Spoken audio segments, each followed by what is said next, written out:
The February 2nd reading from the Bible in a Year Challenge is going to come from Exodus 27 through 28 and Proverbs 14. Exodus chapter 27. Plans for the altar of burnt offerings.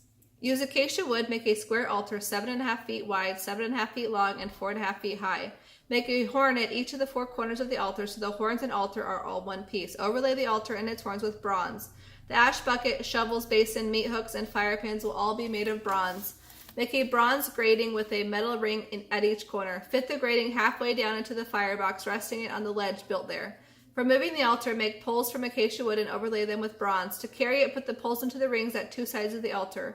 The altar must be hollow, made from planks. Be careful to build it just as you are shown on the mountain. Plans for the courtyard. Then make a courtyard for the tabernacle, enclosed with curtains made from fine linen. On the south side, the curtains will stretch for 150 feet. They will be held up by 20 bronze posts that fit into 20 bronze bases. The curtains will be held up with silver hooks attached to the silver rods that are attached to the posts. It will be the same on the north side of the courtyard. 150 feet of curtains held up by 20 posts fitted into bronze bases with silver hooks and rods. The curtains on the west end of the courtyard will be 75 feet long, supported by 10 posts set into 10 bases. The east end will also be 75 feet long. The courtyard entrance will be on the east end, flanked by two curtains. The curtain on the right side will be 22.5 feet long, supported by 3 posts set into 3 bases. The curtain on the left side will also be 22.5 feet long, supported by 3 posts set into 3 bases. For the entrance to the courtyard, make a curtain that is 30 feet long. Fashion it from fine linen and decorate it with beautiful embroidery in blue, purple, and scarlet yarn. It will be attached to 4 posts that fit into 4 bases. All the posts around the courtyard must be connected by silver rods using silver hooks. The posts are to be set in solid bronze bases. So the entire courtyard will be 150 feet long and 75 feet wide, with curtain walls 7.5 feet high, made from fine linen. The bases supporting its walls will be made of bronze. All the articles used in the work of the tabernacle, including all the tent pegs used to support the tabernacle and the courtyard curtains, must be made of bronze. Tell the people of Israel to bring you pure olive oil for the lampstand so it can be kept burning continually. The lampstand will be placed outside the inner curtain of the most holy place in the tabernacle. Aaron and his sons will keep the lamps burning in the Lord's presence day and night. This is a permanent law for the people of Israel, and it must be kept by all future generations. Chapter 28. Clothing for the priests. Your brother Aaron and his sons, Nadab, Abihu, Eleazar, and Ithamar, will be set apart from the common people. They will be my priests and will minister to me. Make a special clothing for Aaron to show his separation to God. Beautiful garments that will lend dignity to his work. Instruct all those who have special skills as tailors to make the garments that will set Aaron apart from everyone else so he may serve me as a priest. They are to make a chest piece, an ephod, a robe, an embroidered tunic, a turban, and a sash. They will also make special garments for Aaron's sons to wear when they serve as priests before me. These items must be made of fine linen cloth and embroidered with gold thread and blue, purple, and scarlet yarn. Design of the ephod. The ephod must be made of fine linen cloth and skillfully embroidered with gold thread and blue, purple, and scarlet yarn. It will consist of 2 pieces, front and back, joined at the shoulders with 2 shoulder pieces. And the sash will be made of the same materials, fine linen cloth, embroidered with gold thread and blue, purple, and scarlet yarn. Take 2 onyx stones and engrave on them the names of the tribes of Israel. 6 names will be on each stone, naming all the tribes in the order of their ancestors' births. Engrave these names in the same way a gem cutter engraves a seal. Mount the stones in gold settings. Fasten the 2 stones on the shoulder pieces of the ephod as memorial stones for the people of Israel. Aaron will carry these names before the Lord as a constant reminder. The settings are to be made of gold filigree, and 2 cords made of pure gold will be attached to the setting on the shoulders of the ephod.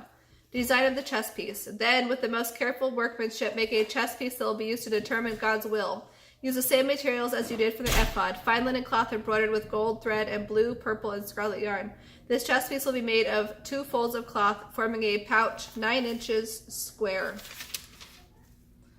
4 rows of gemstones will be attached to it. The first row will contain a red, carnelian, and chrysolite, and an emerald. The second row will contain a turquoise, a sapphire, and a white moonstone. The third row will contain a jacinth and a agate and an amethyst. The 4th row will contain a beryl, an onyx, and a jasper.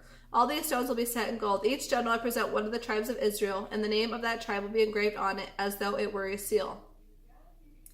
To attach the chest piece to the ephod, make braided cords of pure gold. Then make 2 gold rings and attach them to the top corners of the chest piece.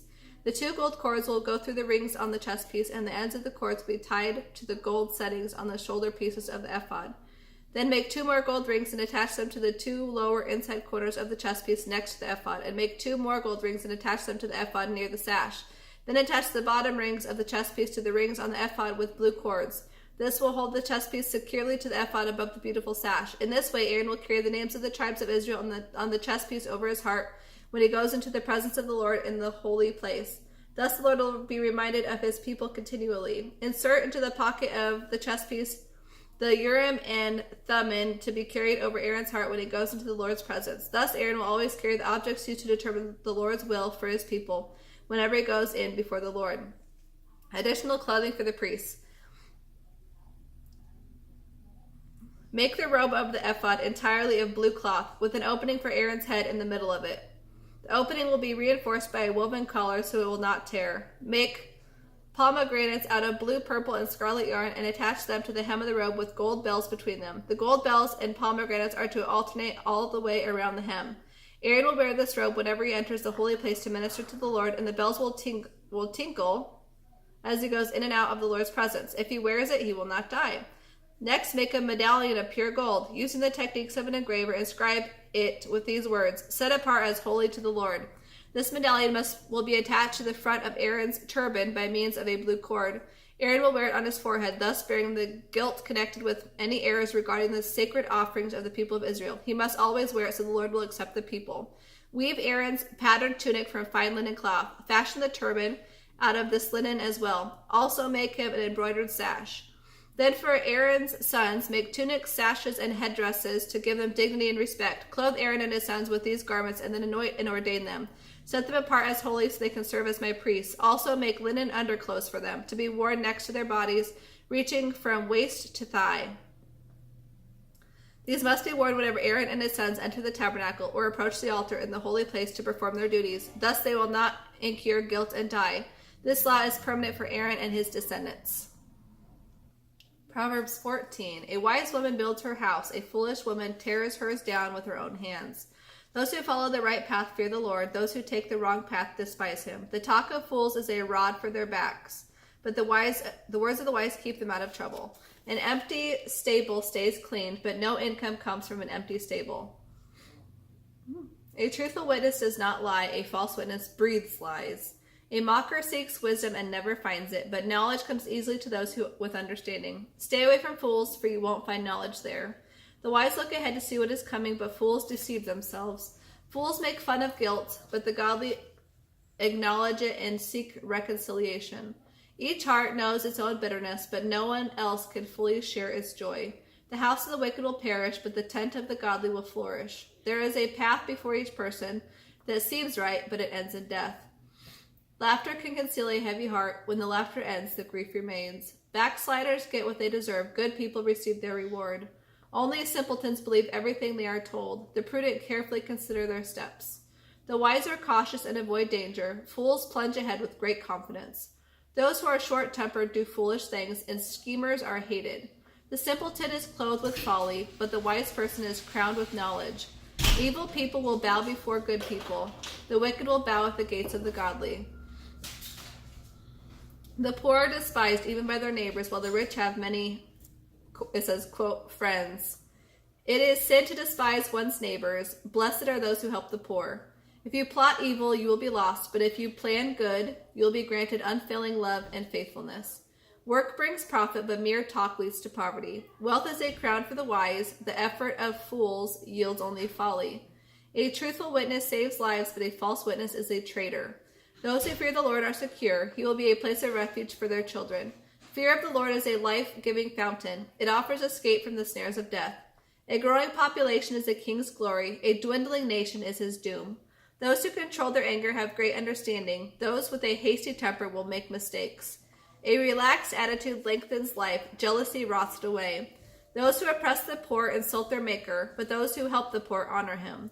The wicked are crushed by their sins, but the godly have a refuge when they die. Wisdom is enshrined in an understanding heart. Wisdom is not found among fools. Godliness exalts a nation, but sin is a disgrace to any people. A king rejoices in servants who know what they are doing. He is angry at those who cause trouble.